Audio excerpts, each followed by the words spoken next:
Now, this video is called Justice for 9/11 because we want to see the guilty parties arrested and punished. Silverstein knows who they are. He tried to collect $7 billion from his insurance company for the attacks. He's in league with the killers. And based on this evidence, he should be arrested and prosecuted.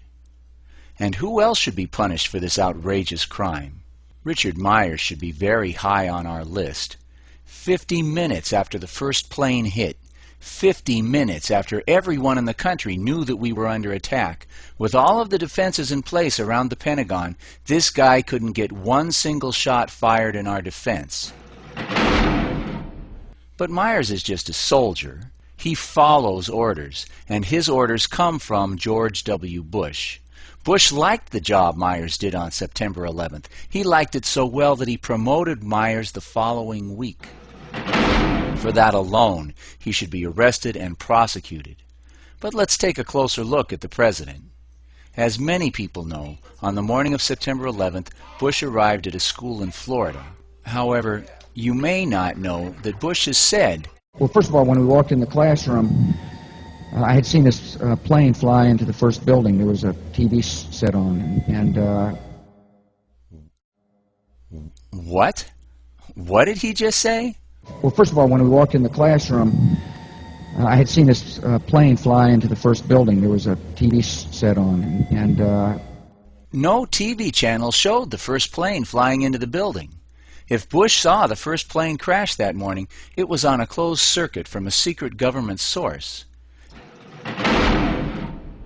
That by itself, having cameras in place for a live shot of the first plane hitting the Twin Towers, suggests that Bush and his people knew in advance that the attacks were coming. But we're just getting started. Well, first of all, when we walked in the classroom, I had seen this plane fly into the first building. There was a TV set on, and I thought it was pilot error. Bush and everyone else in the world knew that the World Trade Center was a terrorist target. It had been bombed before in 1993.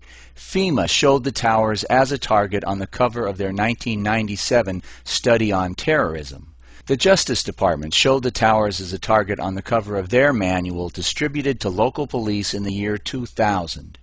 For 2 years, the Pentagon had been running drills in which the towers and the Pentagon were targets of hijacked planes.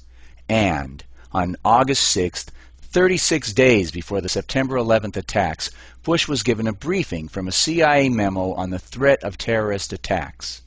I believe the title was Bin Laden Determined to Attack Inside the United States.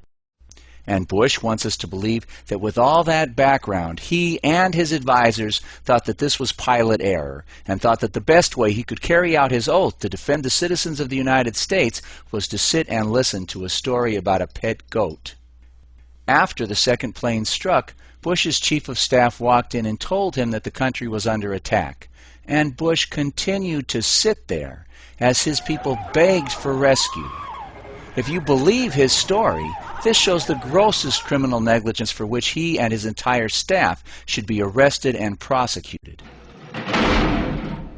Secretary Rice also pleaded innocent by reason of stupidity. And I said no one could have imagined them taking a plane, slamming it into the Pentagon, I'm paraphrasing now, into the World Trade Center, using planes as a missile. But she and President Bush are clearly lying. Let's present this one point again.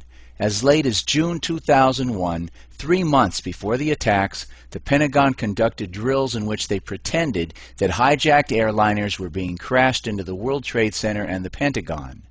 They knew. And the fact that they are trying to pass off such weak and obvious lies shows that they are part of a criminal conspiracy. They want us to think that they were asleep mentally.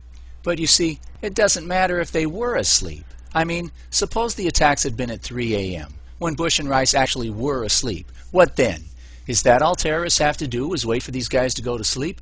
You see, the U.S. has the world's biggest, most advanced, and most expensive defense systems. There are procedures that are followed, whether our leaders are asleep or awake, 24 hours a day, 7 days a week, 365 days a year, there are high-speed jet fighters fired up and sitting on the runway waiting for an attack, waiting for a plane to diverge from its flight plan and start heading where it doesn't belong. This happens about 100 times a year. These planes have to take off and catch somebody who's wandered into the wrong place. These standard procedures should have stopped the attacks on the World Trade Center, and the planes at Andrews Air Force Base would have taken 8 seconds to reach the Pentagon. Again, they didn't need orders from the President or the National Security Advisor to do it. The destruction in New York and at the Pentagon did not occur because someone failed to order jets to intercept and shoot down the hijackers. Someone gave an order not to shoot, or else no doubt there would have been shots fired. The question is, who gave the order? And just as Silverstein accidentally told PBS that they had explosives in place in Building 7, and they made that decision to pull, and then we watched the building collapse. Norman Mineta, the Secretary of Transportation, accidentally told the 9/11 Commission who gave the order not to attempt to intercept or shoot down the planes. Mineta testified that at 9:28 he was in a bunker under the White House with Vice President Cheney. Was a young man who would come in and say to the vice president, the plane is 50 miles out, the plane is 30 miles out. And when it got down to the plane is 10 miles out, the young man also said to the vice president, do the orders still stand?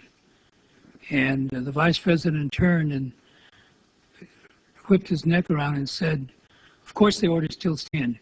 Have you heard anything to the contrary? Cheney said, the order still stands, and a few moments later a plane smashed into the Pentagon. A giant, slow-moving 757 that could not even have penetrated Pentagon airspace on September 10th. On September 11th, not only penetrated Pentagon airspace, but crashed into the Pentagon. So, what was Cheney talking about when he said, the order still stands? What order still stands? Obviously, with all the vast defenses in place to protect the Pentagon, if it was an order to shoot, the plane would have been shot down, no? Isn't that obvious? If it were an order to shoot, the people who failed to fire even one shot would have incurred the wrath of Dick Cheney, would have been court-martialed instead of promoted, no? If it were an order to shoot, the young man would not have run to Cheney to find out if the order still stood. He would have been busy carrying out the order to shoot, obviously. So it's also obvious that Cheney had ordered the defenses not to shoot, but to stand down. He had ordered no shots to be fired. No wonder the young officer couldn't believe it. Can you believe it? Because Mineta's sworn testimony provides the clearest possible evidence for a criminal indictment to be brought against Cheney. And this indictment must be brought against him and the rest of these criminals before they kill again. If we don't stop them, I'm afraid, we will deserve what we get. These criminals have already been shown to have used anthrax, biological weapons from military stockpiles, against American citizens, including U.S. senators. What this article says is that the anthrax which killed secretaries in Senator Daschle's offices matches exactly the DNA of the anthrax manufactured by the U.S. military. Both samples had to have come from the exact same cow. They've already been shown to be studying methods for delivering these weapons massively against the American people. Please, for your own sake, for the sake of your children and grandchildren, sign this petition. Take it and circulate it and return it to us. It may already be too late to stop them, but it's way too early to quit trying.